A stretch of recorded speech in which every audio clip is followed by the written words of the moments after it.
when I first took German, I really enjoyed it. I was really good at it, and it wasn't because I was good at it that I enjoyed it. I just really enjoyed trying and speaking a different language. I still think now, I think it's just really, really cool. Like, it's my favorite. It's one of my favorite things to talk about, just language in general. Having linguistics as a background gives you a real deep appreciation for what a language really is.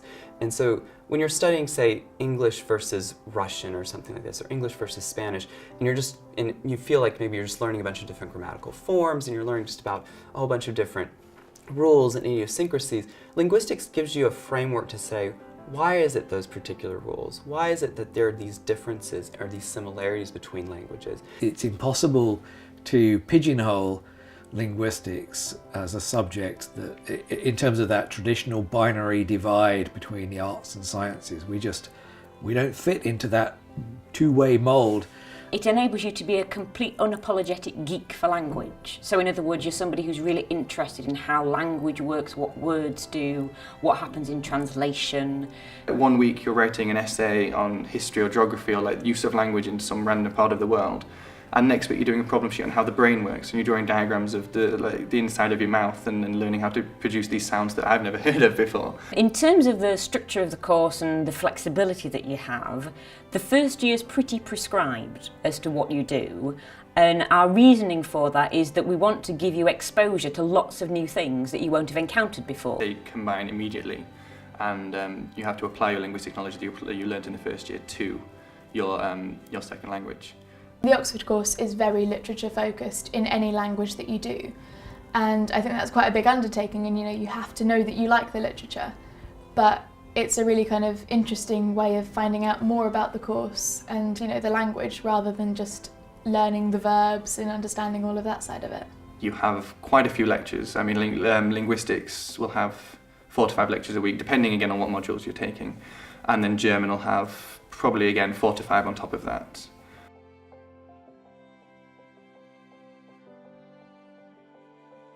Linguistics and a language just kind of gives you so many options of what you want to do and what you can be interested in. One of the options, in fact, is called Linguistic Project, and that enables students to carry out an original research project, which could be a library-based research project, a bookish type of research project, and that would be appropriate if it's perhaps a historical topic, or it might be actually doing field work, going out and collecting your own linguistic data.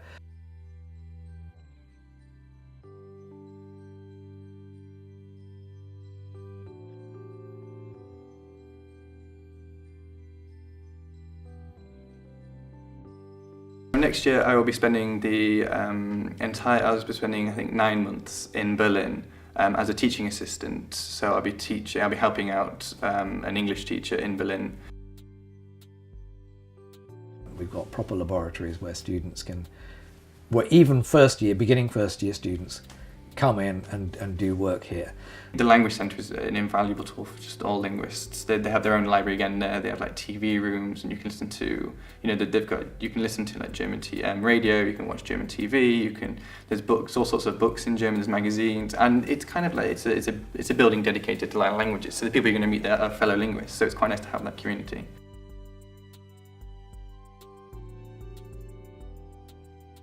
There is a lot of places you can go and study in Oxford. There's the Taylorian Library, which is like the language library, but there's also like the Bodleian, and then you kind of have access to you can have access to any sort of library that you want. So if your faculty library isn't the kind of library atmosphere you want, you can simply go elsewhere. The most important and unique thing that we offer are the people. The most satisfying part about working with students here is that it's in such small groups. So I come from a culture where we're used to dealing with about 200 to 300 students at a time at the upper end, and even at the lowest end, more like 20 to 30 students. And so being able to sit with 1, 2, 3 students at the most and really get insights into how they're thinking about a problem, and then how to kind of direct them based on kind of their very personalized experiences, has been really, really exciting. Well, of course, before my first tutorial, I was still absolutely terrified. I mean, you're with sometimes world famous like tutors who like people are like absolutely desperate to meet, and you've got to sit in there, sometimes on your own, reading out your work to them, and they have free rein to say whatever they want about it. Your input is valued, and if you can kind of, you know, when you're discussing especially literature, if you come up with an interpretation that your tutor hasn't thought of, they'll tell you that. I think when students are applying for modern languages, they can sometimes feel quite anxious that they already need to have a lot of experience of travelling into the countries where that language is spoken, to doing work experience, to have read a lot of literature, and they really don't. I hadn't had any practice interviews. I hadn't really been taught how to do an interview. I think it was one of the first interviews I've ever done, both academically. I've never had like a job interview. Like, I was just like, oh, yay, first time for everything.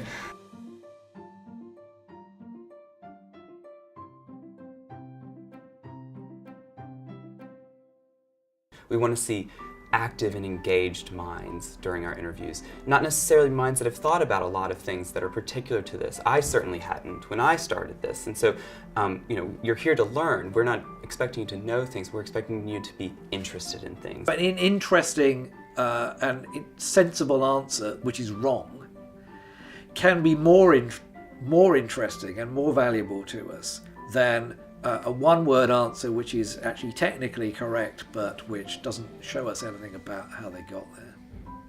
We'll want to know about how you've developed your interests in the language. So have you been watching any films? Have you been reading any books? And what have you got out of it? That's always the crucial thing is, so what did you think of that? The decision to choose linguistics came up during the interview. I actually applied to do German and French. But through the interview process, I sort of realised that wasn't really what I wanted to do, and it wasn't actually what I was good at doing. And I spoke with the tutor, and the tutor recommended that I try the linguistics interview test and the aptitude test that you have to go through. And I really, really enjoyed it, and it was actually quite an enjoyable interview.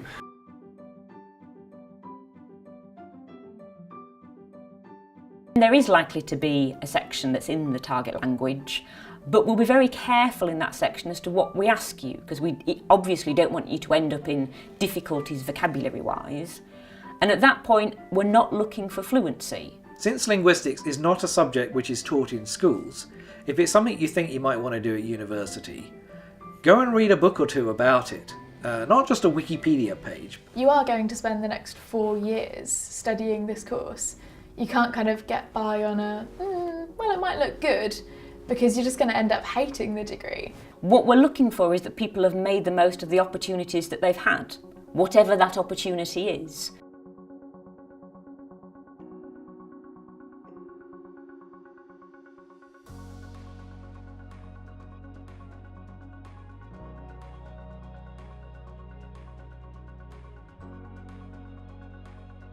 In terms of what students go on to do after a modern languages degree, in some respects it's quite difficult to pin it down because they go on to do everything. They come out of their degree particularly as very well-skilled communicators.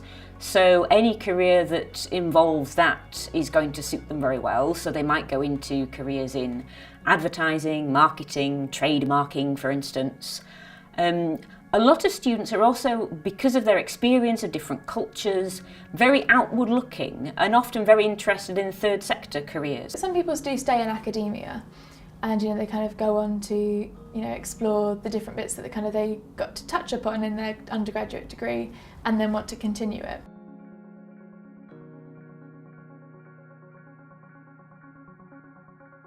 I'm actually quite interested in editing and publishing, and which is something that I just kind of found out that I quite liked. Always changing and trying new things. I think that's what I'd really like to do, and constantly using the language, not just because you can, but because it's useful to get through, and it's useful, you need to use it rather than it's just something you can show off about.